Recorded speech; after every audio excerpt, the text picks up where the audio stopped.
They said he was a monster, a wretched creature with his face bound tightly in linen bandages. They said every maidservant who went to tend him fled in terror, their screams echoing through the stone halls. To such a man, a daughter of 20 winters was being bound, trading her light for the shadows of his chamber. Mother, if you live, then I live too. Elara spoke those words with trembling lips and turned away.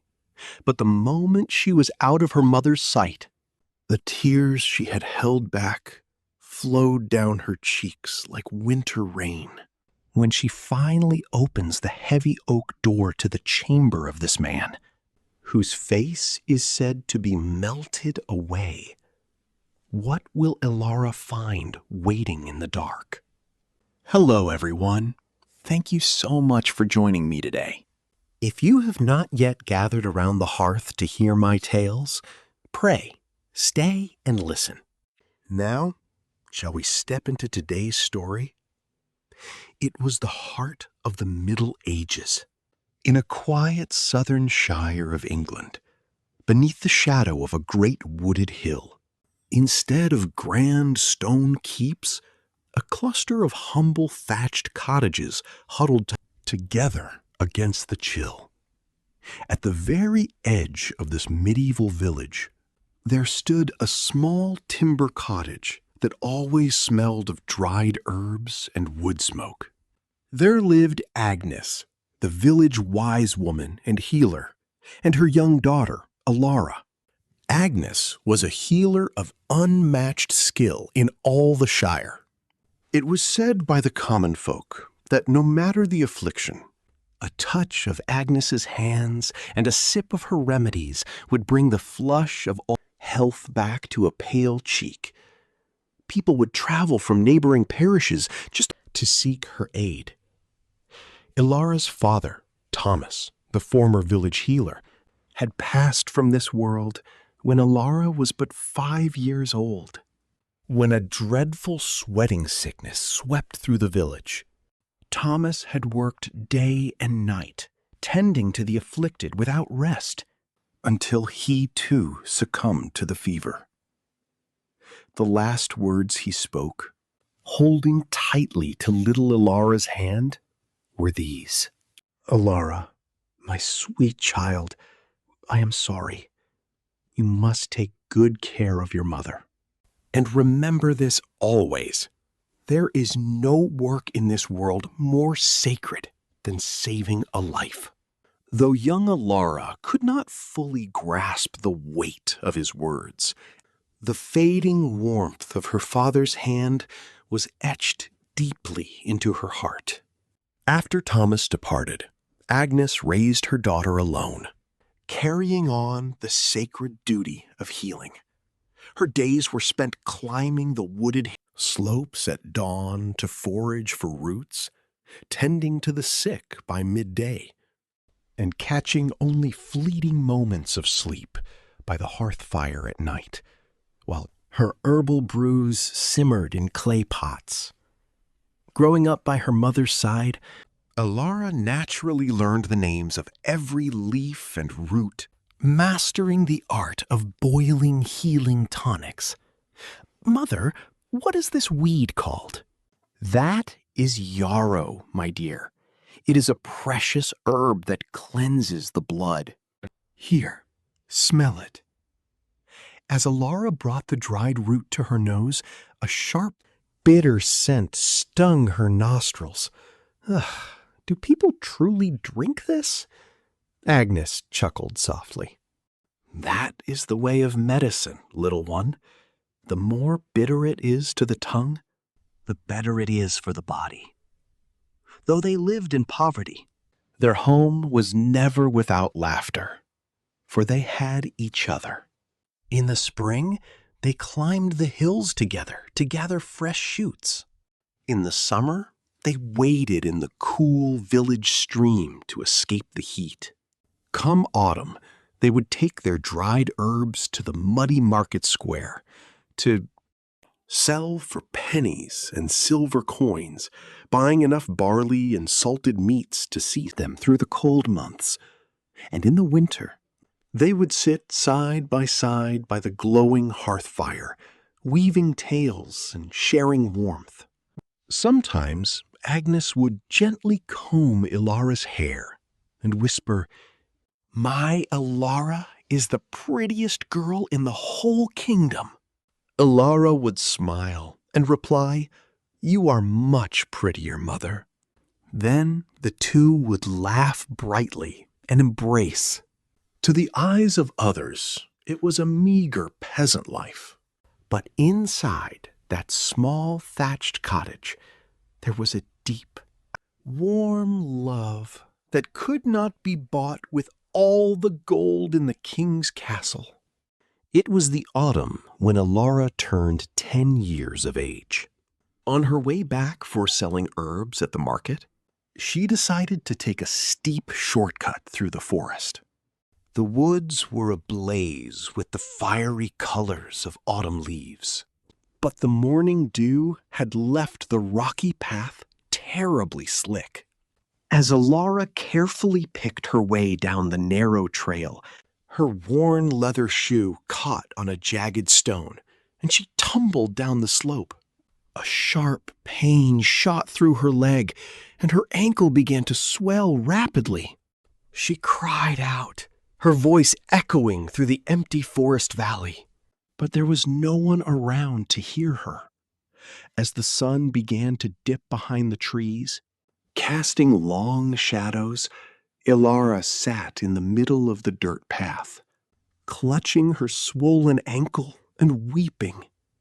She knew her mother would be sick with worry, but she could not possibly walk down the mountain alone. Just then, a rustling sound came from the brush above. Elara looked up to see a boy of about 14 winters, carrying a woven basket of wild roots, making his way down the path. Seeing the crying girl, the boy immediately set his basket aside and hurried over. "Little miss, where are you hurt?" "My ankle," she sobbed. "I tripped on a stone and fell." The boy examined her bruised ankle and, with practiced hands, quickly gathered some broad leaves from the undergrowth, crushing them and wrapping them around her injury. "This weed will draw out the swelling. Bear the sting for just a moment." His hands were rough, but his touch was as precise and gentle as a seasoned apothecary. When Elara winced at the pain, the boy looked at her with worried eyes and asked, "Does it hurt terribly?" "Only a little," she lied. In truth, it hurt enough to make her want to wail, but she felt too shy to cry in front of the boy who was helping her. "You cannot walk on this," he said. "I will carry you on my back." The boy turned around and crouched low before her. Elara hesitated for a moment before carefully wrapping her arms around his neck and climbing onto his back. To the 10-year-old girl, the boy's back felt as broad and safe as her late father's. The boy carried Elara down the forest road. As he navigated the uneven, rocky ground and stepped carefully down the steep inclines, beads of sweat gathered on his forehead. "Feeling guilty?" Elara whispered over his shoulder. "Is it not too heavy for you?" "Not at all," he replied cheerfully. "You are as light as a bird's feather, so do not fret." No sooner had the words left his mouth than his boot caught on a root, and he stumbled forward. Elara gasped and clung tighter to his neck, but the boy merely laughed and said, "Fear not. Even if I fall, I will make sure you are safe first." Hearing this, the young girl's face turned redder than the autumn leaves. By the time they reached the edge of the village, the sun had already set beyond the hills. The boy gently set Elara down and said, "We are at the village now. Call out for someone to help you the rest of the way." "Thank you," Elara murmured. "Thank you so much." She stood there awkwardly, unsure of how to repay his kindness. Finally, she reached into her wool dress and pulled out a small, braided bracelet. It was a humble thing, woven from scraps of colored thread. But it was something she had made herself, using a pattern her mother had taught her. "I have nothing else to give you," she said softly. "Please take this." The boy took the bracelet and smiled warmly. "Thank you. It is very beautiful, just like you." As Elara blushed and looked down at her shoes, the boy tied the braided thread around his left wrist. "I will keep this for the rest of my life," he promised.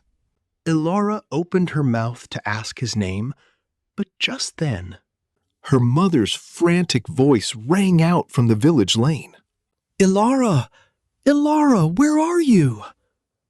When Elara turned her head to look for her mother, the boy was already walking back up the forest path. All she could see was his silhouette retreating into the twilight. After that day, whenever Elara went up the wooded hill, she would look around, hoping to see the boy again. But he never returned. Yet his broad back, his warm voice, and the way he called her beautiful were planted like seeds deep in her heart, never to be forgotten, even after 10 years had passed.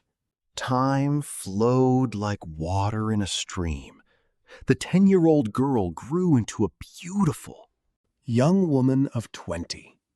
Having learned the foundations of healing from her mother, Elara possessed hands more delicate and precise with herbs than anyone, and a heart that was always warm toward the sick.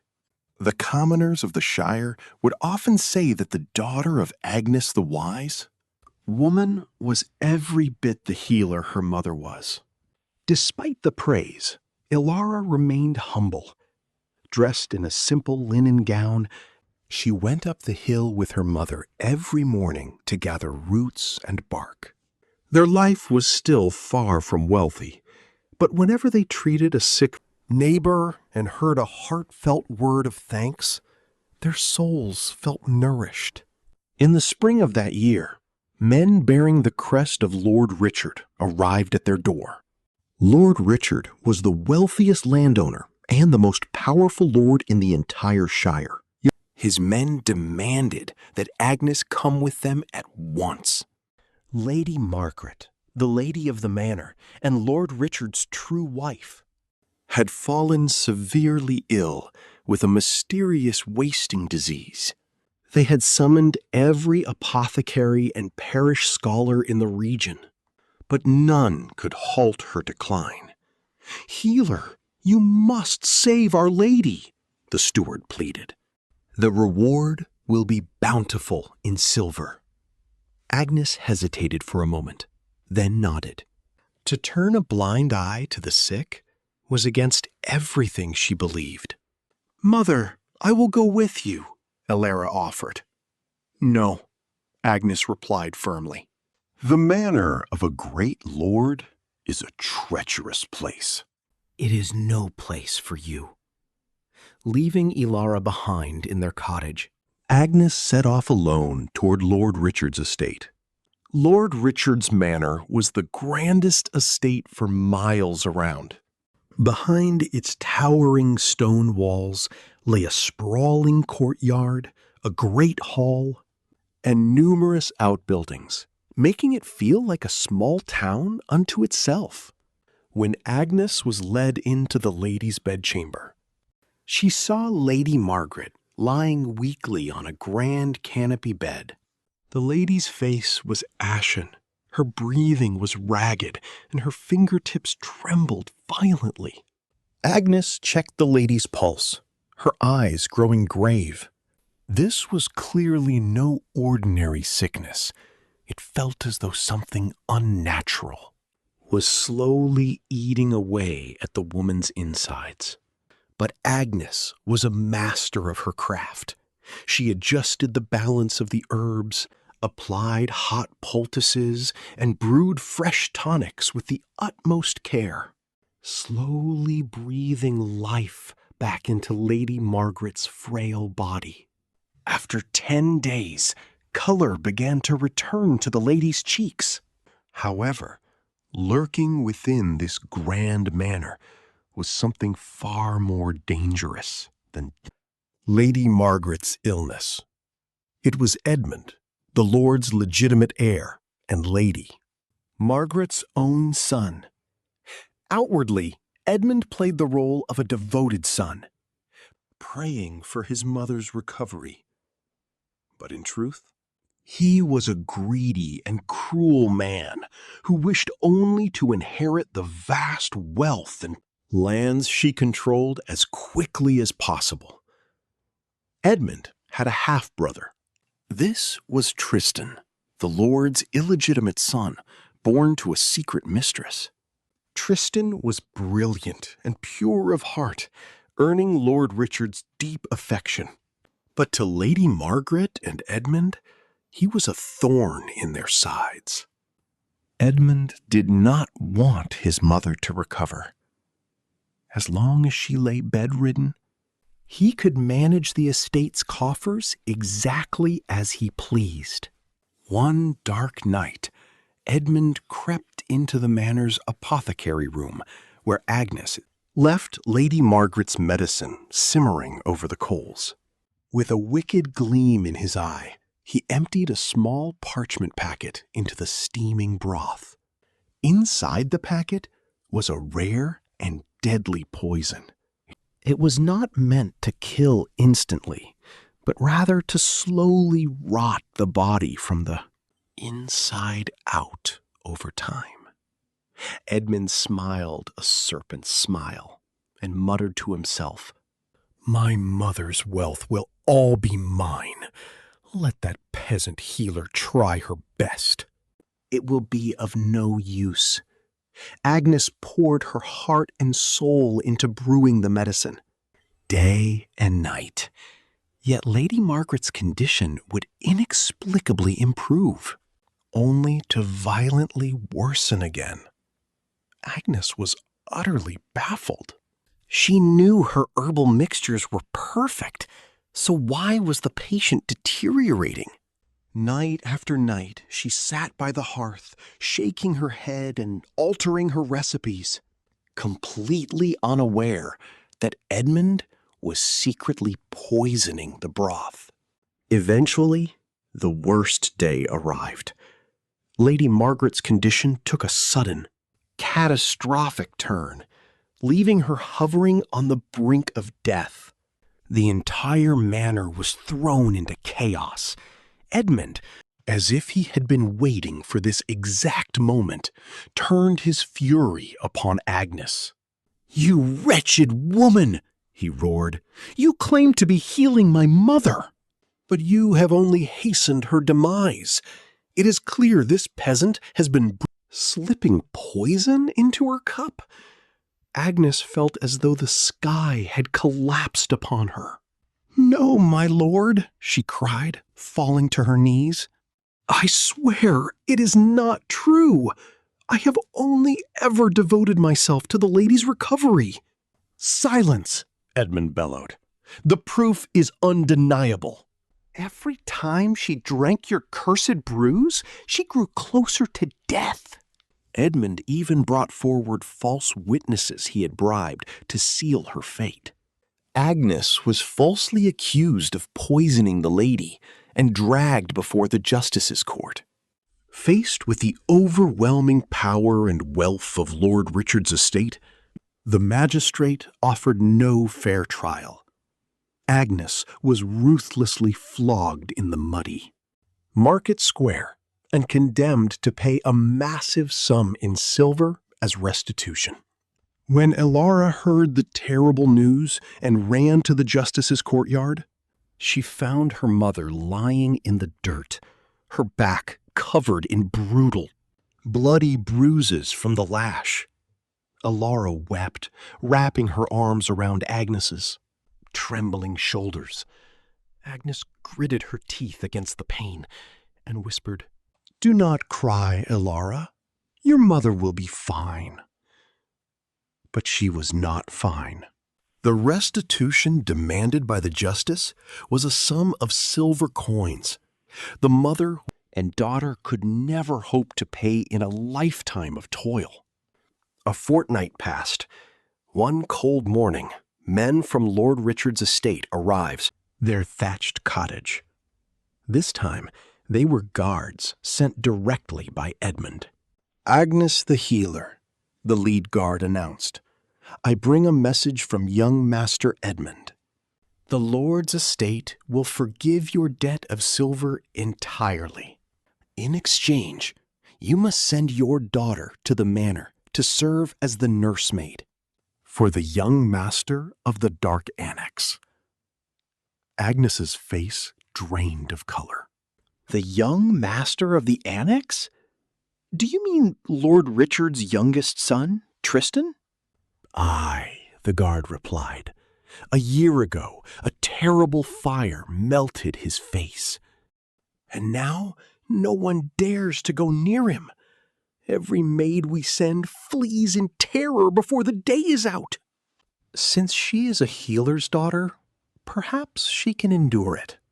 Agnes shook her head fiercely. "No, I cannot allow it. Take me instead. I will go, but not my daughter." But Edmund's terms were absolute. "If we take you, who will earn the silver to pay the debt?" the guard sneered. "You must continue your healing work to pay what you owe. And the girl must go as the nursemaid. Those are the terms. Refuse, and you will be dragged back to the debtor's prison for failing to pay. The crown's due." That night, Elara stood in the shadows of the cottage and watched her mother weeping alone by the hearth fire. In the dim candlelight, the brutal, bloody bruises from the lash on Agnes's back seemed to mock their poverty, and tears streamed down the older woman's face. Elara felt as though a rusted blade were twisting in her own chest. It was the wealthy lord's estate that had reduced her mother to this broken state.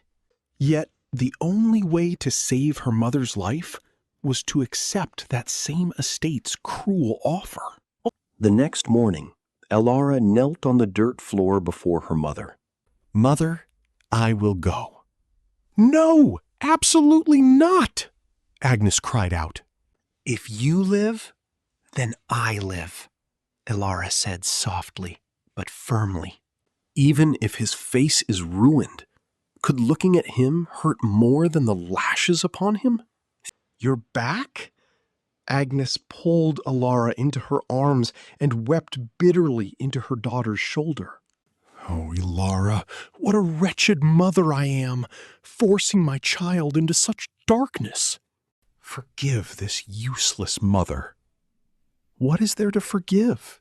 Elara asked, stroking her mother's hair. "You have done nothing wrong." In her heart, Elara made a silent vow. She remembered the words of her late father, Thomas. He had always said there was no calling more noble than saving a life. Whether this scarred lord was a monster or a man, she would endure it all to save her mother. The morning of her departure to Lord Richard's estate was bitterly cold. Elara stood before the wooden door of their cottage, a modest linen bundle slung over her shoulder. Inside the bundle was a single spare wool dress, a leather-bound parchment book of remedies left behind by Thomas, and a small pouch of dried medicinal herbs Agnes had pressed into her hands. Agnes gripped Elara's hands tightly. Elara, no matter what happens, you must survive and return to me. Do you understand?" "Do not worry, mother," Elara replied. "I am your daughter. I will survive wherever I go." She offered a bright, reassuring smile and turned away. But the moment she stepped out of her mother's sight, the tears she had been holding back spilled hot down her cheeks. The walk from the village to Lord Richard's estate was long and weary. As she walked along the muddy paths between the barren winter fields, Elara could hear the whispered gossip of the village folk behind her. "They say the healer's daughter is going to the manor," an old woman muttered. "Gonna nurse that cursed illegitimate son. Lord have mercy. I heard his face melted straight to the bone."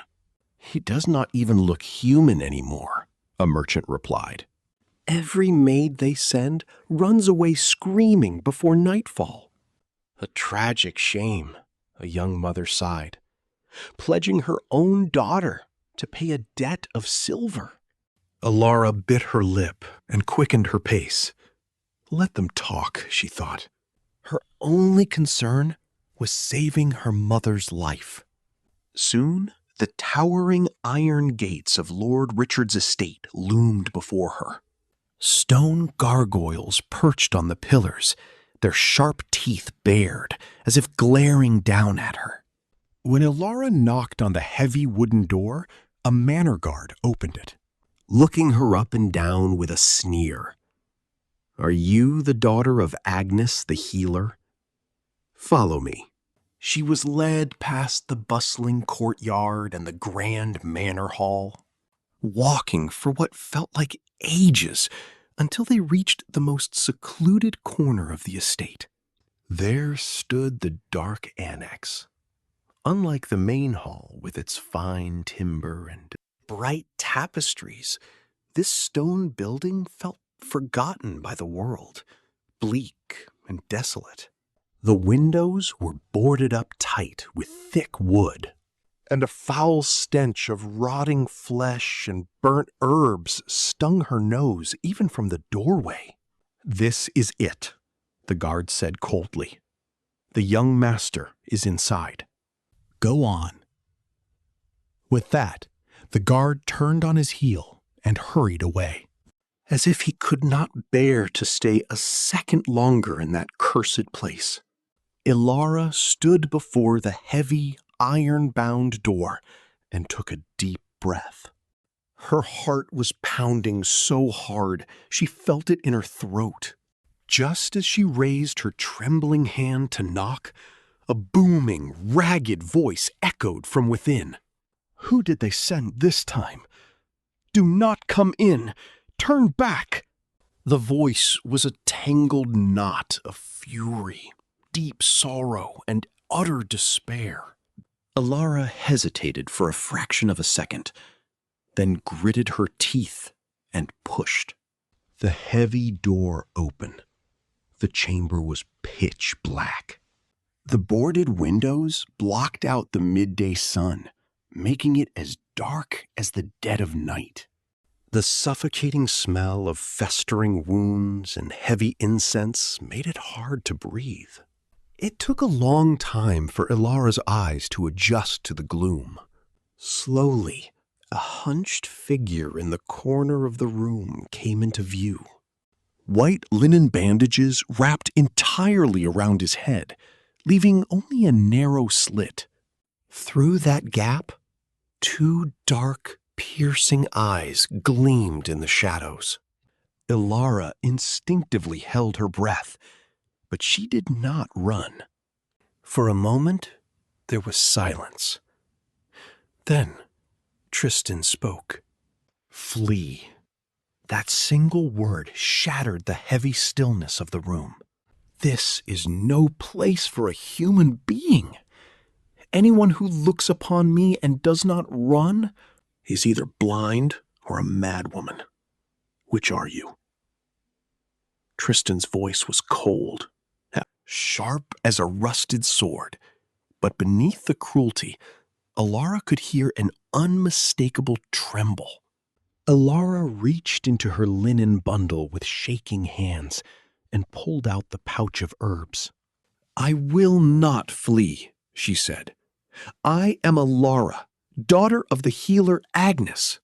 From this day forth, I have been tasked with your care." Her voice trembled too, but her feet remained firmly planted on the stone floor. The dark eyes, gleaming through Tristan's bandages, wavered slightly. But Elara did not yet know the true meaning behind his trembling gaze. What secrets were hidden in this dark chamber? And where would the wheel of fate take her? It was Elara's first night in the dark annex. Tristan did not speak another word to her. He remained curled in the corner, staring blankly at the stone wall. Elara stood in the darkness, unsure of what to do, before finally taking out her herb pouch to prepare a poultice and a healing brew. Though it was a strange and foreboding place, she was relieved to find an iron stove and a kettle in the corner of the room. She lit a small fire, set the water to boil, and carefully examined the dried roots and leaves her mother had packed: yarrow, comfrey, and willow bark. The essential herbs for treating severe burns and keeping the fever at bay. Mother even thought to pack these, Elara thought, her eyes growing hot with unshed tears. But she forced them back. Crying in this cold place felt like surrendering. As the water began to bubble, Elara carefully tended the flames. She remembered Agnes's gentle instruction: a remedy boiled too fiercely loses its healing spirit, and one left too long over a weak flame turns to poison. You must brew it over a steady, medium fire, pouring your heart into the water. Repeating her mother's wisdom in her mind, Elara did not leave the stove. After an hour had passed, the dark, earthy brew was ready. She poured it into a clean clay bowl and approached Tristan's corner. "My lord, the medicine is ready. Please drink." Tristan did not move a muscle. "I have no need for it. Take it away. I brewed this with herbs meant to soothe your burns," she urged softly. "Just one sip. Are you deaf? I said I do not need it." Tristan's sudden roar made Elara flinch, and she nearly dropped the clay bowl. But she gripped it tighter and did not step back. "My lord, you may shout at me all you wish, but you must drink this medicine. That is the only reason I am here." Tristan glared at her through the narrow slit in his bandages. Every previous maid had screamed and fled the moment they opened the door. The brave ones who stayed had not lasted a single night. Yet this young woman, even when he roared like a beast, refused to yield an inch. He stared at her in silence for a long time before reluctantly reaching out a scarred hand. "Give it here." Elara handed him the bowl. Tristan took a slow sip and immediately grimaced beneath his wrappings. "It is vile." "All true medicine is," Elara replied instinctively. "The more bitter the brew, the better it heals the body." Realizing she had just parroted her mother's exact words, a small, weary smile escaped her lips. That night, Elara curled up on the cold wooden floor near the doorway to sleep. Tristan was certainly not going to offer her a place by the hearth, and Elara had no intention of sleeping close to a strange man. As her back pressed against the freezing, drafty floor, her mind drifted back to the warm hearth of their thatched cottage. What is Mother doing right now? She wondered. Is she lying awake in the cold, just like me? Elara pulled Thomas's leather-bound parchment book from her dress and hugged it tightly to her chest. Holding it made her feel as though her father and mother were right there beside her, offering a sliver of comfort in the dark. Sometime in the dead of night, while Elara was lost in a restless sleep, Tristan quietly rose from his corner. He walked soundlessly to the doorway and looked down at her small form, shivering violently in the freezing, damp air. He stood there for a long time, like a ghost. Then, without a word, he fetched a thick wool blanket from his bed and gently draped it over her trembling shoulders. Just as silently, he returned to his dark corner, as if nothing had happened at all. The next morning, Elara woke to find the heavy wool blanket covering her. She tilted her head in confusion. Where did this come from? There was no one else in the locked annex but her and Tristan. The answer was obvious. A small, genuine smile spread across her face. Perhaps he is not just a terrifying monster, after all. Rising early, Elara went straight to the stove to cook a thin barley porridge. Since she had not yet been allowed to examine his wounds, she judged it best to offer him something warm and easy to swallow. "My lord, I have brought your morning meal." Tristan still gave no reply. But after Elara stepped back, he picked up the wooden spoon and took a bite. As the warm, hearty porridge slid down his throat, his scarred hand trembled ever so slightly. He could not even remember the last time he had eaten a meal prepared with such gentle care. As the days passed, Elara settled into the grim routine of the annex. At the break of dawn, she would wake to brew his medicine, serve his morning porridge, and tidy the gloomy chamber. But the most terrifying trial of the day was the changing of his bandages. The first time Elara reached out to touch the linen wrappings, Tristan violently swatted her hand away. "Do not touch me!" "My lord, if I do not change these bandages, your flesh will rot," she pleaded. "Have you forgotten I am a healer's daughter?" Elara refused to back down. "Please, trust me. You may close your eyes if you wish." "I promise to be gentle." Tristan hesitated for a long, agonizing moment before turning his head away, giving a stiff nod of consent. As Elara carefully untied the stained ends of the linen and began to unwrap them, Tristan's fists clenched so hard against the floorboard that his knuckles turned white. When the last layer fell away and Elara's fingertips brushed the edge of his ruined skin, she gasped inwardly, but kept her face completely still. "The burns are not as severe as the village rumors claimed," she thought. "If I use the right salves, the flesh can heal much better than this." Outwardly, she maintained a calm, soothing tone. "My lord, your wounds are already trying to close. If we change the herbal poultice, I believe you will heal much faster." "Do not give me false hope," he spat bitterly. "It is not false hope," she replied, her voice unwavering. "If my mother were here, she would certainly be able to heal you." At Elara's confident words, Tristan turned his head slightly to look at her.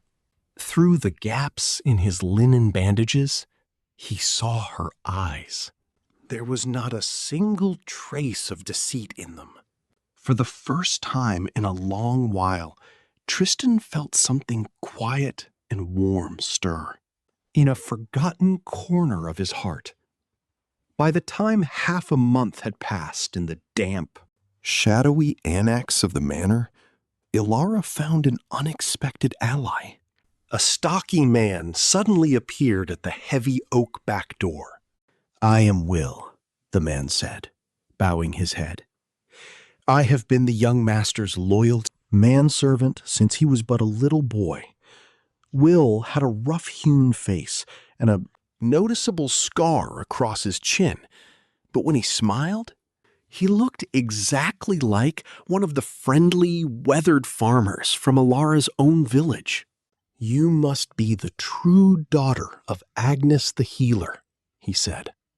"I am," Elara replied, "but please do not call me mistress. I am merely a servant, sent here to tend to his wounds." "Nonsense," Will chuckled, taking the heavy sack of dried herbs from her hands. "Anyone who tends to the young master is a mistress in my eyes. Truth be told, you are the first to last a full fortnight in this dreary place." Will was a gruff but warm-hearted man. Whenever Elara tried to carry heavy wooden buckets of water from the well, he would appear out of nowhere to take the load. When the damp firewood refused to catch a spark in the hearth, he would chop fresh, dry logs and stack them neatly by the fire. "Leave this heavy labor to me, mistress," he would say. "Thank you, Will," Elara said one afternoon. "Tell me, has the young master always pushed people away so fiercely?" A dark shadow fell over Will's face. "He was not always this way," he sighed. "When he was a boy, the young master was a bright soul. He had a brilliant mind for the parish scholars' books and unmatched skill with a sword. But Lady Margaret and her son, Edmund, always despised him. They treated him worse than a stray hound. Then the fire happened a year ago." Will's voice trailed off, and he stared down at the dirt floor. "Since that terrible night, the young master turned his back on the world. He lost all faith in the hearts of men." Listening to Will's tale, Elara felt a heavy ache in her chest. She finally understood why Tristan was so hostile, why his very first words to her had been a command to run away. "I was like that too," she thought. "When my father, Thomas, passed away from the winter plague, and my mother was falsely accused and dragged away, I wanted to curse the heavens. I wanted to hate the entire world. But I survived because I knew my mother loved me. Tristan has never had anyone to love him." From that day on, Elara began stirring a small spoonful of precious honey into Tristan's herbal brews. It had always troubled her to see him grimace at the bitter taste of the roots and bark. "This batch will taste a little different, my lord," she said, handing him the wooden bowl. Tristan took a sip, his eyes full of suspicion. Then he blinked beneath his bandages. "It is. I added a drop of honey," Elara explained softly. "It will not ruin the medicine's healing properties, so you need not worry." "I never said I was worrying," Tristan replied bluntly. Yet Elara did not miss the way he drained the bowl to the very last drop. As she reached out to take the empty bowl and step away, Tristan spoke in a low, quiet voice. "Thank you." The moment those two words reached Elara's ears, tears pricked the corners of her eyes. After 15 days of harsh words and cold rejection, that simple gratitude was the warmest comfort she could have asked for. At that very same hour, A vastly different atmosphere filled the grand halls of Lord Richard's main manor. Edmund sat by the grand canopy bed of his mother. Lady Margaret, playing the role of a devoted and grief-stricken son.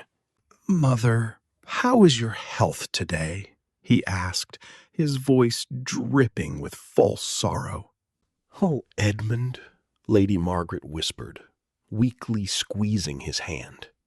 "I can only endure this agony because you are here by my side." She managed a frail smile, but the very second she closed her tired eyes, the mask of concern melted right off Edmund's face. He glared down at his mother with cold, calculating eyes, muttering curses under his breath. "How much longer is this old woman going to cling to life?" he thought bitterly. "I need her to pass, so Lord Richard will seal the estate deeds in my name." Leaving the bedchamber, Edmund snapped his fingers at a passing manor guard. "That peasant girl in the dark annex, is she still holding out?" "Yes, young master," the guard replied. "She has not stepped foot outside the courtyard for a fortnight." "She is tougher than she looks," Edmund sneered. "Let her be. She will serve a grand purpose soon enough."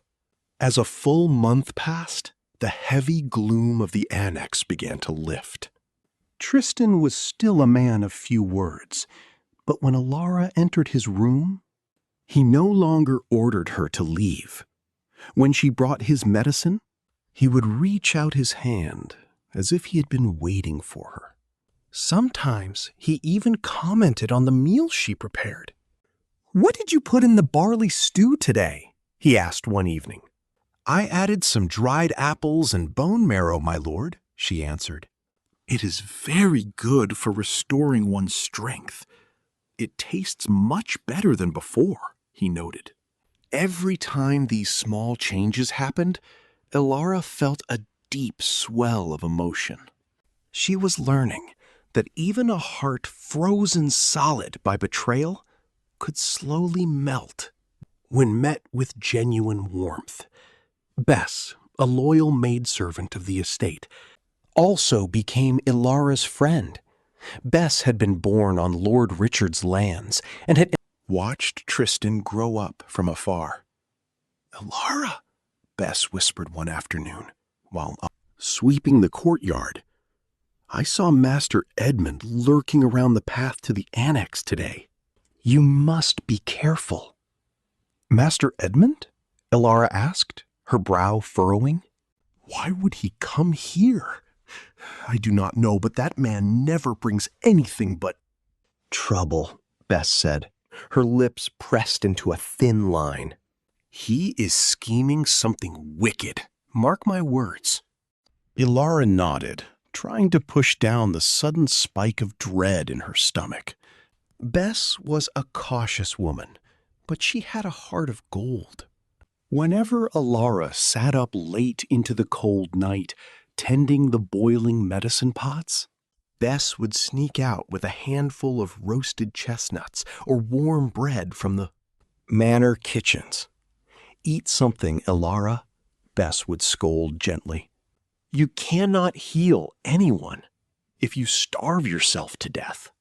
It was around this time that Elara discovered something incredibly strange. While sweeping the dust from the floorboards of Tristan's room, a heavy, leather-bound book slipped from beneath his pillow. Elara picked it up without thinking. It was a complex tome detailing the royal laws of the crown and the management of large manor estates. Why would a man who has lost his sight keep a book of laws under his head? She wondered, tilting her head in confusion before carefully placing it back. There was something else, too. In the far corner of Tristan's room sat a small, carved wooden chest. One morning, while dusting, Elara opened it to clean the inside. It was filled with neatly rolled parchment scrolls and sealed letters. Believing it was a sin to pry into a lord's private letters, she moved to shut the lid immediately. But right on top of the scrolls, something caught her eye. It was an old, frayed bracelet woven from brightly dyed wool threads, carefully wrapped in a square of fine silk. Elara's heart skipped a beat. I have seen that before, she thought, her breath catching in her throat. But just then, Tristan coughed from the bed, and Elara quickly pulled her hands away, shutting the chest tight. That night, as she lay on her thin straw pallet near the drafty door, she could not stop thinking about that woven bracelet. It looked exactly like the one she had tied around the wrist of the brave boy who saved her in the forest 10 years ago. No, it cannot be, she told herself, shaking her head in the dark. It is just a trick of the mind. A coincidence. She tried to brush the thought away, but the question had planted itself in her mind like a sharp thorn, pricking at her heart. The true test of her faith came a few days later. It was evening. Elara was returning to the annex from the manor gardens with a basket of fresh roots when she heard hushed voices coming from the other side of the high stone wall. She recognized Edmund's arrogant drawl immediately, because that peasant girl managed to survive in the annex. I now have the perfect piece for my game, Edmund said. It is time to finally rid myself of Tristan and claim the entire estate. Another voice replied. It was the greasy, familiar tone of the apothecary from the town market. And how do you plan to use the healer's daughter, young master? It is simple, Edmund sneered. I will order her to mix this into Tristan's daily brew. She is a healer's whelp. No one will suspect her of foul play when she handles his herbs. But what if the girl refuses? The apothecary asked. If she disobeys, I will have the justice drag her mother out of her cottage and throw her into the castle dungeon. The debt is still unpaid. I can invent any crime I wish to keep the old witch locked in the dark forever. Leaning against the cold stones of the wall, Elara felt her blood turn to ice. Her fingertips trembled like leaves in a winter storm, and her heart pounded so fiercely it hurt her throat. He wants me to poison the young master's medicine. He is going to use my mother's life as a hostage. Elara stumbled blindly back to the annex. She collapsed onto the wooden steps, staring into the darkness, her mind entirely blank with terror. She sat there for what felt like hours. Finally, with shaking hands, she reached into her apron and pulled out the worn herbal journal that had belonged to her father, Thomas. She clutched it tightly to her chest. "Father, what do I do?" she wept silently. "If I save Mother, I must murder an innocent man. If I protect the young master, Mother will perish in the dungeon." 2 days later, Edmund came to the annex himself. Elara was stirring the medicine pot over the fire when he shoved open the back door and stepped into the smoke-filled kitchen. A wicked smile played on his lips as he held out a small parchment packet, folded tightly at the edges. "Mix this powder into Tristan's medicine tonight," Edmund commanded. "What is it?" Elara asked, her voice barely a whisper. "My mother's debt is not yet settled," Edmund said, ignoring her question. "If you refuse, I will hand your mother over to the crown's guards." She will rot in a damp cell for the rest of her miserable days. Edmund's eyes gleamed with the cold malice of a serpent. Elara reached out, her hands shaking violently as she took the small packet. "What is inside this parchment, my lord?" she pleaded. "That is not for you to know," he snapped. "Do exactly as you are told, and I will wipe your mother's debt clean. You will both be free." With a dark, satisfied chuckle, Edmund turned on his heel and left the kitchen. That night, Elara sat alone before the roaring hearth, holding the packet of poison. She cried until she had no tears left. She stared into the bubbling clay pot. She knew that if she simply poured the white powder into the brew, her nightmare would end. I could save my mother. I could be free of this crushing debt. But the price of that freedom was the life of the man resting in the next room. Her trembling hand hovered over the boiling medicine. She lowered the packet. Then she raised it again. She repeated this agonizing motion over and over, trapped in a living hell. Then Tristan's face appeared in her mind. She remembered his harshness at first, but also the gentle way he had finally said, "Thank you." She remembered waking up shivering in the cold night, only to find a heavy wool blanket draped over her shoulders. She remembered how he drank every drop of the bitter medicine simply because. She had added a touch of honey to ease his pain. Hot, fresh tears spilled from Elara's eyes, sizzling as they hit the hot stones of the hearth. And in that moment, her resolve hardened into steel. She stood up abruptly. She stepped right up to the roaring flames of the fire and threw the parchment packet directly into the center of the blaze. She stood tall and watched as the paper blackened, curled, and turned to gray ash. Taking the deadly powder with it? No, I would rather die myself. She whispered fiercely to the flames.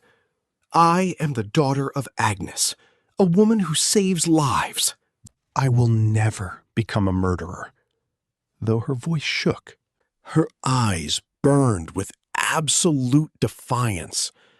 At that exact moment, the heavy wooden door to Tristan's room opened without a single creak. I heard everything, a deep voice said. Elara gasped and spun around. Tristan was leaning against the doorframe, the man who was supposed to be blind, the man who was supposed to be crippled and confined to his bed, was standing tall on his own 2 feet. Elara could not believe her eyes. She rubbed them frantically, thinking the smoke had caused her to hallucinate. My lord, you are standing? She breathed. Forgive me, Elara, Tristan said. His voice was no longer cold or bitter. It was deep, warm, and filled with a profound sincerity he had kept buried for a very long time. Forgive me for deceiving you, he said softly. Elara's lips trembled as the shock washed over her. What is the meaning of this? Your wounds, your legs. My body has been healing for quite some time, Tristan explained, taking a steady step into the light of the fire. My sight returned 3 months ago. I have been able to walk for 2 months. A sudden wave of betrayal crashed into Elara's relief, and tears of frustration spilled down her cheeks. Then why have you acted like a helpless cripple all this time? She cried, her voice thick with righteous anger. For a whole month I stayed awake through the nights, brewing your herbs, changing your bandages, sleeping on the freezing floorboards to care for you, and it was all a lie? You have every right to be angry, Tristan said gently. But please, listen to my words. To Elara's absolute shock, Tristan slowly lowered himself and knelt on one knee, bowing down right in front of her. Panicking at the sight of a lord kneeling before a peasant, Elara stumbled backward. My lord, what are you doing? Please stand up. The fire a year ago was no accident, Tristan said, looking up at her with clear, unclouded eyes. Someone deliberately set my bedchamber ablaze. They tried to burn me alive. Elara froze. The burns were severe, but thanks to Will dragging me from the flames, I survived. When I realized my sight and my strength were returning, I knew I had to remain a dead man in the eyes of the manor. I had to stay blind and broken, because if the one who tried to murder me found out I was healing, they would surely return to finish the dark deed.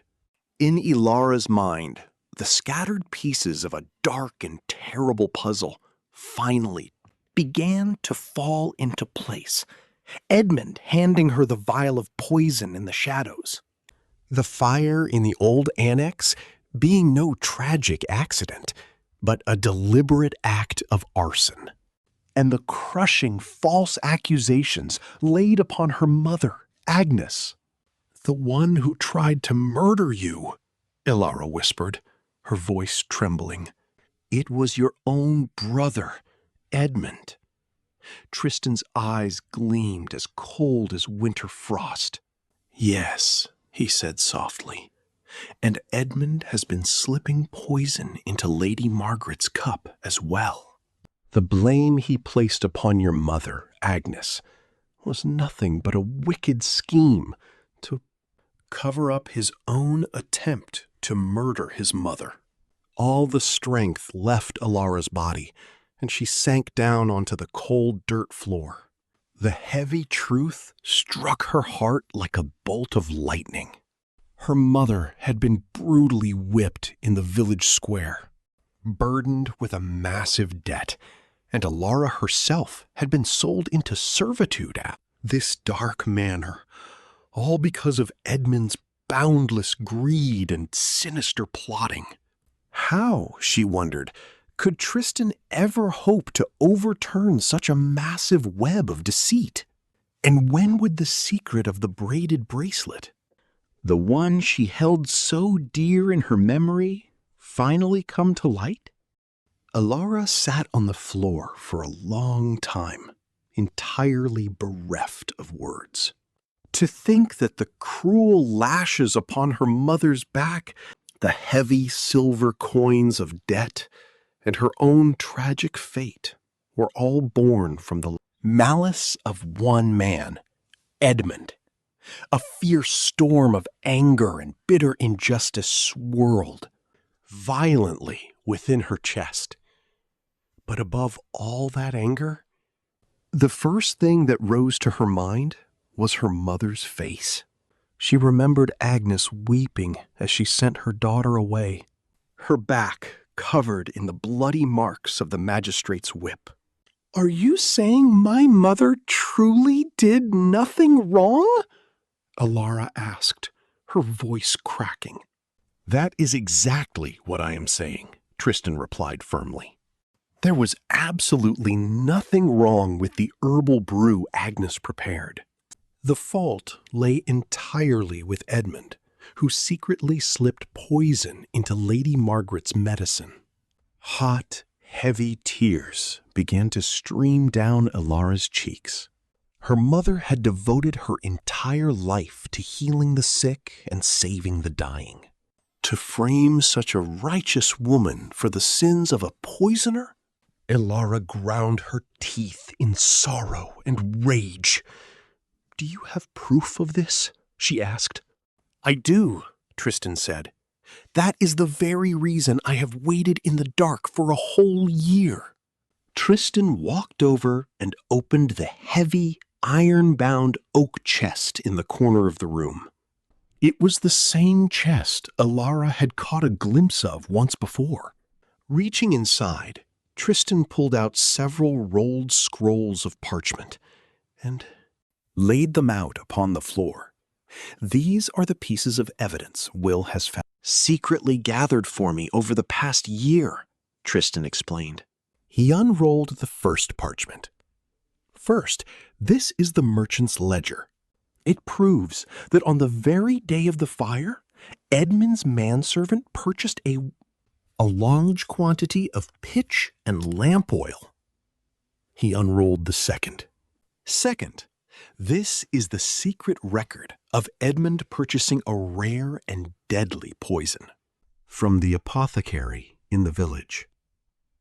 He unrolled the third. Third, this is a written testimony. The lady's maid swore she smelled a strange, foul odor coming from Lady Margaret's medicine cup just before she fell ill. With every scroll that was revealed, Elara's eyes grew wider. Then, Tristan picked up the fourth and final scroll. This is the apothecary's ledger, stolen from his hidden safe. Before he ever summoned your mother, Agnes, to treat Lady Margaret, he paid vast silver to the apothecary, bribing him to supply rotten, tainted herbs. Elara took the heavy parchment in her trembling hands and read every single bribe recorded upon it. Her tears flowed so heavily that the ink seemed to blur beneath her gaze, but she forced herself to read it to the very end. If my mother were to see this, she wept, how her heart would break at the sheer injustice of it all. I give you my word, I will clear Agnes's name and wash away her sorrow, Tristan said, his voice ringing with absolute resolve. He paused for a moment, letting a heavy silence fill the room. Then he reached into his tunic and carefully pulled out a small, fine velvet pouch. It was the very same pouch Elara had briefly seen hidden in the chest. As Tristan gently opened the velvet cloth, a worn, faded braided cord was revealed. Elara's breath caught in her throat. It was a humble bracelet, woven from brightly colored threads. Though the years and the dirt had faded, its vibrant colors, the unique pattern of the knots was unmistakable. It was the exact same bracelet that 10-year-old Elara had twisted and tied with her own clumsy little hands. How do you have this? Elara's voice was barely a whisper, unable to form the words. 10 years ago, on the rugged mountain path behind the village, there was a little girl who had badly twisted her ankle, Tristan began softly. I carried that little girl on my back all the way down the mountain. And as a token of her gratitude, she tied a bracelet she had made herself around my wrist. Tristan slowly rolled up his left sleeve. There, beneath the edge of his bandages, the faint, permanent mark of the tight, braided cord was still visible on his skin. A year ago, when the fire broke out, the flames were swallowing this entire building, Tristan said, his voice trembling slightly with the memory. The ceiling beams were collapsing, and the wooden pillars were crashing down around me. But in the midst of that burning hell, the very first thing I grabbed was this bracelet. Even as the fire scorched my face and the pain threatened to tear my mind apart, I could not let go of it. If it were not for this bracelet, I might never have found the will to survive that inferno.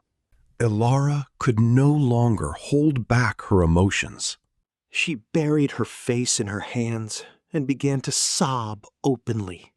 The boy on the mountain path 10 years ago, the boy with the broad back who had carried her, who had promised to protect her before anyone else. That very same boy was now kneeling on the dirt floor right in front of her. Were you that young lord?" she cried. "Yes," Tristan smiled gently. "I have waited 10 years for you, Elara." All the fragments of memory that Elara had kept buried deep within her heart for a decade suddenly rushed to the surface. The rough hands that had gently wrapped her swollen ankle on the autumn mountain path. The broad back of the boy bathed in the golden light of the setting sun. The voice that had promised to cherish her gift forever as she tied the bracelet at the edge of the village. She had lived her life keeping those things, memories locked away, entirely certain she would never see him again. Yet the wheel of fate had turned in the most mysterious of ways.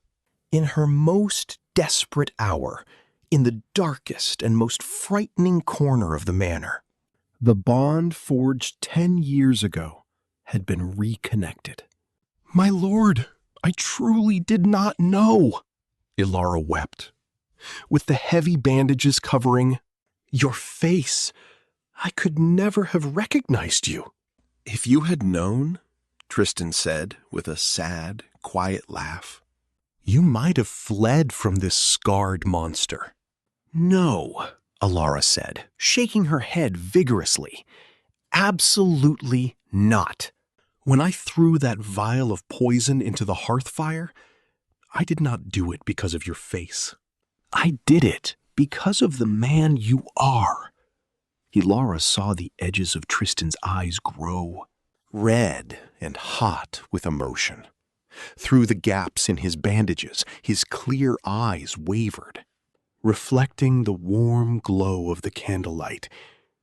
Tristan looked at Elara in silence for a long time before he finally spoke, his voice low and steady. "But tomorrow morning, I will end all of this." "Tomorrow?" Elara asked. "Yes. Now that Edmund has handed you the poison, any further delay will only put your life in grave danger. Tomorrow morning, I will present all this evidence to my father, Lord Richard, and demand justice for Edmund's crimes. I ask that you stand by my side and witness it, my lady." Ilara's heart swelled with a sudden, fierce heat when Tristan called her his lady. Not a peasant healer's daughter, not a lowly servant, but his lady.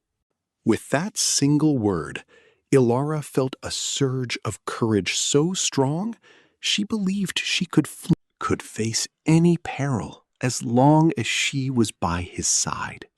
"Yes, my lord," she answered firmly.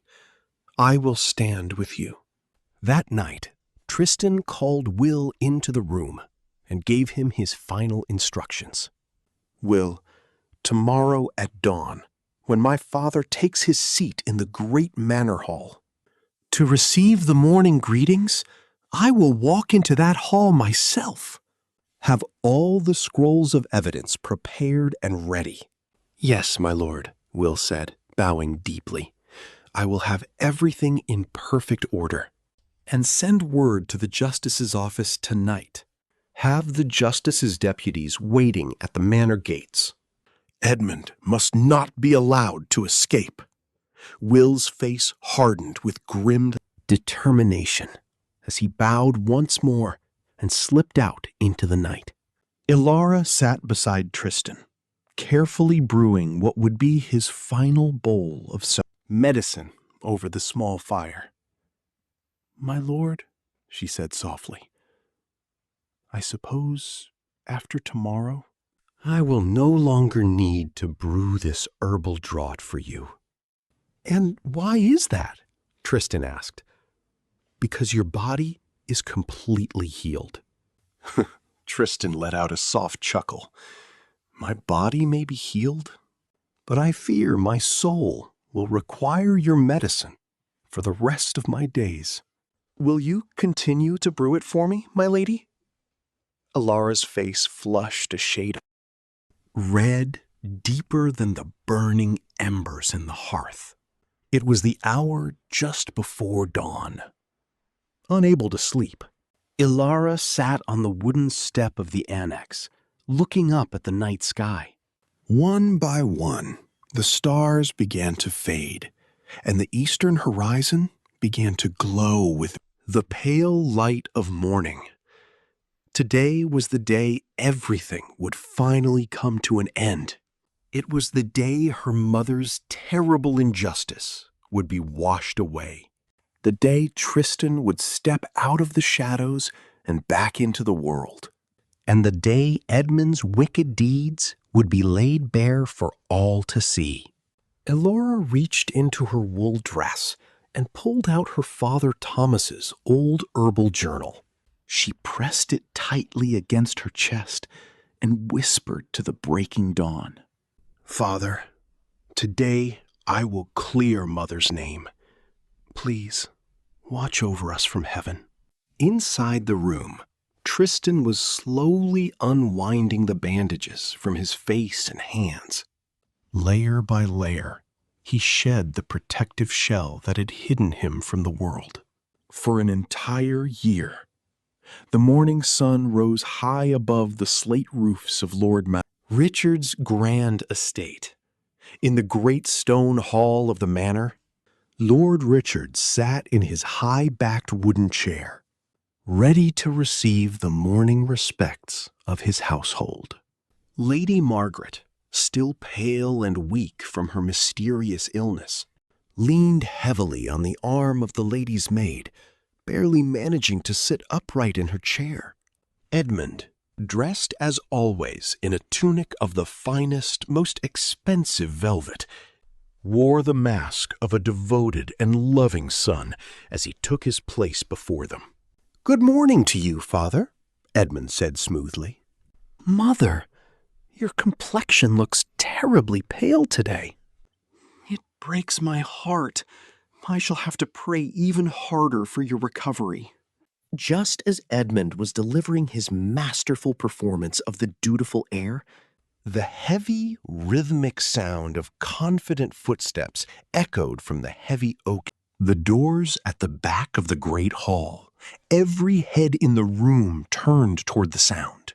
A tall man, draped in a thick, dark wool cloak, strode slowly and powerfully into the center of the hall.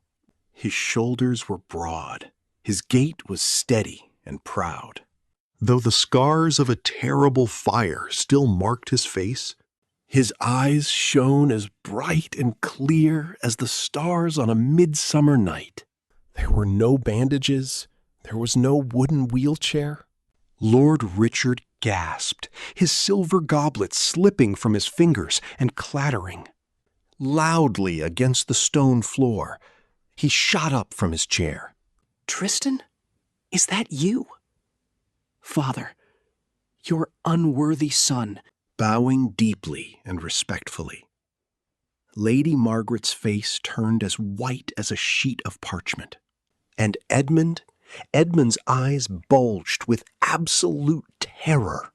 The hand that held his own wine cup began to tremble so violently that the dark liquid spilled over the brim. How can you see?" Edmund stammered, his voice cracking. "And your legs? How are you walking? Are you surprised, brother?" Tristan's voice was calm and quiet, yet it carried a chilling edge that seemed to freeze the very air in the great hall. My sight returned to me 3 months ago, and I have been able to walk upon these legs for 2 months. Then why? Why did you hide it?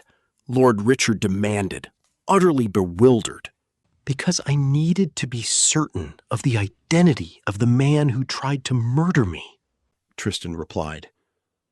At Tristan's signal, Will stepped forward from the shadows, carrying a heavy bundle of rolled parchments. He laid them upon the long wooden table before Lord Richard. Tristan unrolled the first parchment. Father, this is the merchant's ledger. It proves that on the very day of the fire a year ago, my brother's manservant purchased a massive quantity of pitch and oil. The fire in my bedchamber was no tragic accident. It was deliberate arson. Edmund leapt to his feet, his face red with panic. "It is a lie!" he screamed. "The beast has gone mad! He speaks nothing but delusions!" But Tristan did not even flinch. He simply unrolled the second parchment. This is the record of the deadly poison my brother purchased from an apothecary in the village. It is the exact same poison that has been slowly destroying Lady Margaret's health. Lady Margaret's eyes widened in horror. "Edmund? What is the meaning of this?" "Mother, do not listen to him," Edmund cried, waving his hands frantically. "He is trying to frame me. It is a vile trick." Edmund thrashed and shouted, but Tristan coldly unrolled the third parchment. This is the written testimony of the lady's maid, who swore upon her life that she smelled a foul, unnatural odor in the medicine just before Mother fell ill. Then Tristan's eyes turned toward Edmund, sharp and merciless as a knight's blade. He unrolled the fourth and final scroll, and this is a ledger, stolen from the greedy apothecary's shop, before he ever hired the healer, Agnes. To treat Mother, he paid a vast bribe to the apothecary, commanding him to supply rotten, useless herbs. He rigged the game from the start to ensure the healing would fail, so he could blame the innocent woman for his own crime. A heavy, suffocating silence fell over the great stone hall. With every scroll that was unrolled, Edmund's face twisted further into a mask of pure despair. Lord Richard picked up the parchments with trembling hands. He examined the evidence piece by piece, his eyes lingering on the final letter. When he finally looked up, his face was a portrait of raging fury and devastating sorrow. "Edmund," Lord Richard's voice dropped to a dangerous whisper. "Is this true? Father, I swear to you, these are all forgeries. That bastard is trying to ruin me." "Silence!" Lord Richard's roar shook the timber beams of the ceiling. "Do you dare stand there and tell me this is not your signet? Do you think I am so great a fool that I do not recognize the seal of my own son?" Edmund's knees finally gave way, and he collapsed onto the stone floor, shaking uncontrollably. It was then that Lady Margaret spoke, her voice frail and trembling like a leaf in the wind. "Edmund, did you truly put poison in my cup? To your own mother?" Tears began to stream down Lady Margaret's pale cheeks. This was the son she had lived her entire life for. The son she had blindly protected and favored, even going so far as to mistreat and cast aside Tristan. Her husband's illegitimate child, just to ensure Edmund would inherit the entire estate. Faced with the horrifying truth that her beloved son had tried to murder her for her wealth, Lady Margaret could not speak another word. The sheer weight of the betrayal crushed her spirit, and she slumped forward, collapsing entirely in her chair. "My lady!" the lady's maid cried out, rushing forward to hold her up. But the light of hope had already vanished from Lady Margaret's eyes. The despair of a mother betrayed by the very son she had devoted her entire life to was a torment far worse than any wasting disease. Edmund could no longer endure the weight of the moment. He suddenly bolted, attempting to leap from the raised stone dais of the manor, hall, and flee into the night. But the justice's deputies had already blocked the heavy oak doors. "Unhand me! Do you have any idea who I am?" Edmund roared, thrashing wildly. A stern deputy gripped him tight. "By the authority of the crown and the local magistrate, you are under arrest for the crimes of arson, attempted murder by poison, fraud, and the false accusation of an innocent woman." As the guards twisted Edmund's arms behind his back, he screamed and kicked. Watching this pathetic display, Lord Richard stood in silence, a single hot tear rolling down his weathered cheek. The agony of a father forced to witness the absolute ruin of his own flesh and blood felt as though his heart was being torn into 1,000 pieces. It was then that Elara stepped forward, into the center of the hall. Edmund, dragging his feet as the guards pulled him, caught sight of her, his face twisted in pure hatred. "You wicked peasant! You bewitched him! I will not let you or your wretched—" "Mother, get away with this!" Elara did not flinch. Her face was perfectly calm as she looked directly into Edmund's furious eyes.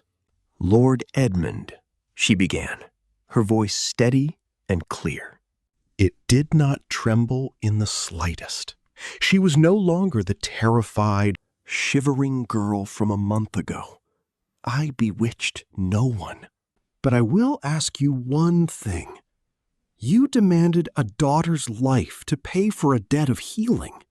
You knew full well that my mother dedicated her entire life to saving others. Yet you framed her for your own poisonous treason and stole her child away."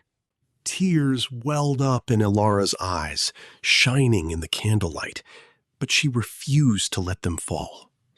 "Now you have been reduced to a state where you cannot even beg for a drop of medicine to save your own life, just like the desperately ill peasants who used to fall to their knees at my mother's door.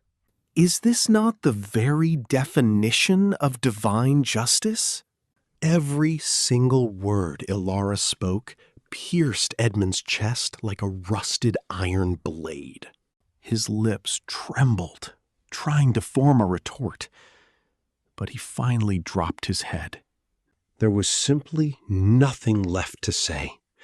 The sight of Edmund being dragged away by the justice's men across the muddy courtyard was incredibly pathetic, stripping away every ounce of the arrogant authority he once held as the heir to the manor estate.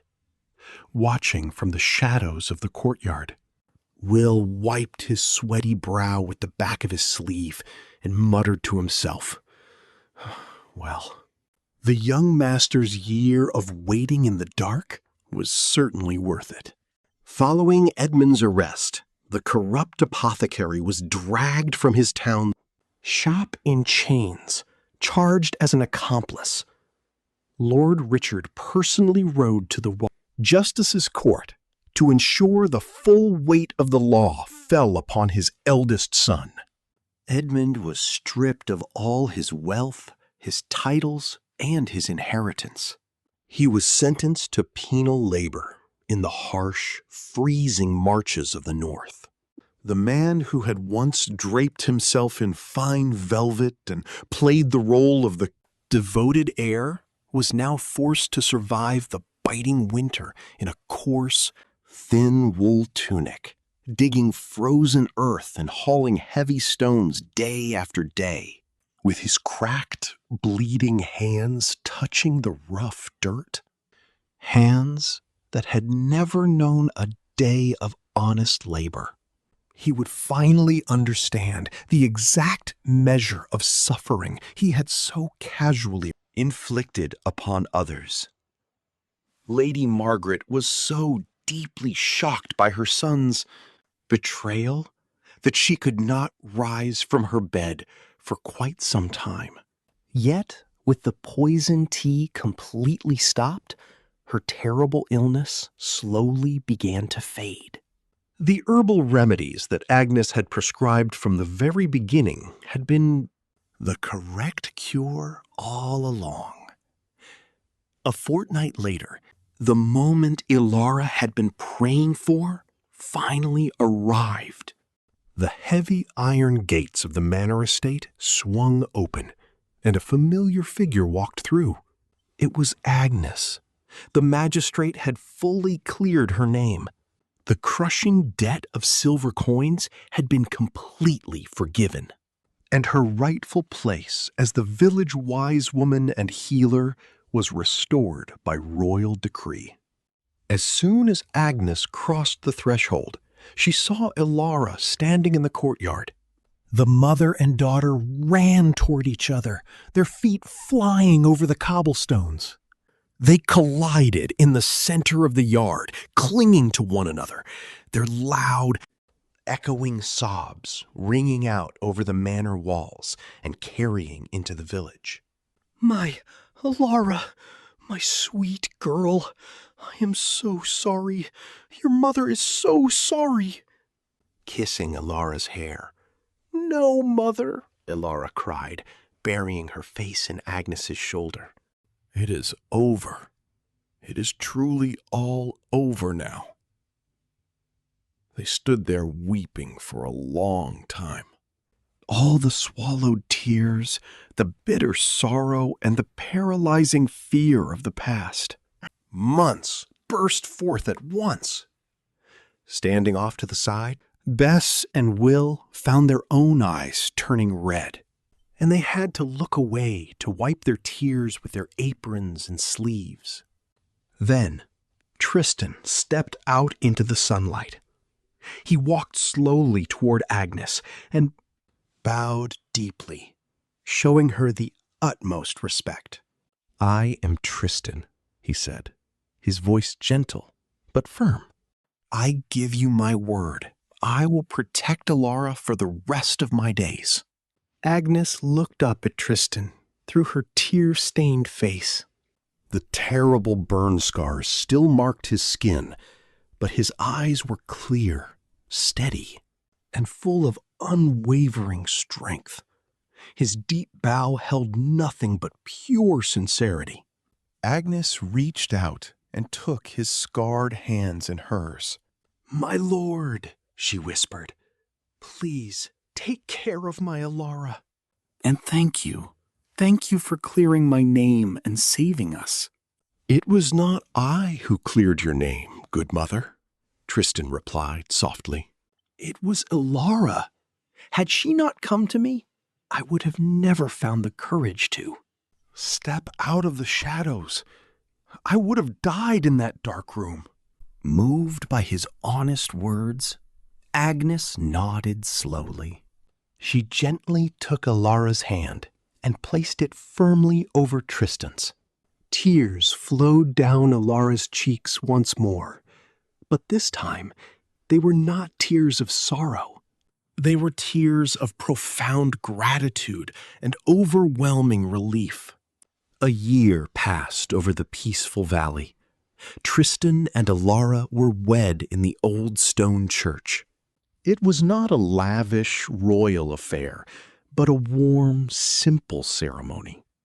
The spring blossoms from the surrounding orchards blew through the open church doors, dancing around them like a blessing from the heavens. Tristan, having proven his brilliant mind, traveled to the capital and was appointed as a high-ranking royal counselor by the king himself. Even during his days wrapped in bandages in the dark, Will had sat by his fire reading books to him, and once his sight had fully returned, Tristan had studied the laws and histories relentlessly by candlelight. Elara carried on the legacy of her parents. She continued her work as a skilled healer, tending to the sick and poor of the village. She kept the teachings of Agnes and her late father, Thomas, close to her heart, believing that there was no calling more noble than saving a human life. Lord Richard, burdened by heavy regret, passed the entirety of the vast manor, estate and its lands, to Tristan. It was his final act of repentance, a desperate attempt to make amends for the years he had abandoned his illegitimate son to the cruelty of his wife and eldest child. On a bright, clear spring afternoon, Elara and Tristan walked side by side up to the steep, wooded hillside behind the village. It was the exact same forest path where a 10-year-old Elara had tumbled down the slope so many years ago. Tristan stopped near a large oak tree, turning to her with a teasing smile. "Right here. This is where you were sitting, crying your eyes out with a bright red nose." "Oh, hush, it hurt terribly." Elara laughed, her cheeks flushing pink as she playfully swatted his arm. "And you ask me if I was all right." "And do you remember what you said?" Tristan chuckled. "I said, just a little." "When in truth, you wanted to wail like a newborn calf," Tristan teased. "I knew it. I felt your tears soaking right through my tunic when I carried you." Down the mountain, the two of them looked at each other and burst into joyous laughter. The gentle spring breeze rustled their clothes, and the warm sunlight filtered through the green canopy, resting softly upon their shoulders. Elara reached out and gently touched the frayed, faded, braided bracelet still tied securely around Tristan's wrist. "It is so worn out now," she murmured.